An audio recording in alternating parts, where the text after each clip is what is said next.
রবিবার দীর্ঘ সময় পর মতুয়া সম্প্রদায়ের নিজস্ব বাদ্যযন্ত্র সহযোগে এক বর্ণাঢ্য শোভাযাত্রার সাক্ষী রইল জলপাইগুড়িবাসী। এদিন জলপাইগুড়ি আর্ট গ্যালারিতে অনুষ্ঠিত হয় অল ইন্ডিয়া মতুয়া মহাসংঘের একদিনের বিশেষ সভা, যে সভায় মূল বক্তা ছিলেন মতুয়া মহাসংঘের ঠাকুর তথা কেন্দ্রীয় প্রতিমন্ত্রী শান্তনু ঠাকুর। এদিনের এই বিশেষ ধর্মীয় সভায় উপস্থিত মতুয়া সম্প্রদায়ের উদ্দেশ্যে তিনি বেশ কয়েকটি বিশেষ বার্তা দেন, যার মধ্যে অন্যতম ছিল সিএএ। এ বিষয়ে কেন্দ্রীয় প্রতিমন্ত্রী বলেন, নাগরিকত্ব পাওয়ার ক্ষেত্রে সহযোগিতা করতে শীঘ্রই জলপাইগুড়িতে একটি শিবির খোলা হবে। এছাড়াও তিনি বলেন, যাদের কাছে বাংলাদেশের কাগজপত্র রয়েছে তাদের ক্ষেত্রে অনেকটাই সুবিধা হবে এই সিটিজেনশিপ সার্টিফিকেট পেতে।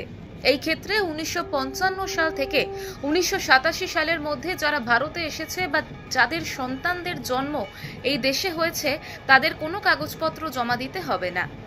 যে এখন যারা এই সিটিজেনশিপ অ্যাপ্লাই করছে এবং যাদের কাছে বাংলাদেশের ডকুমেন্টস আছে তাদের তাড়াতাড়ি হয়ে যাচ্ছে, কারণ এটা ফার্স্ট লটের একটা প্রসেস চলছে।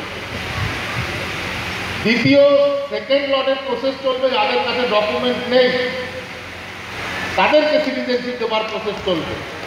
কেউ এটা ভাববেন না যে আপনার কাছে বাংলাদেশের ডকুমেন্ট নেই আপনি সিটিজেনশিপ পাবেন না, এটা কিন্তু ভাববেন না।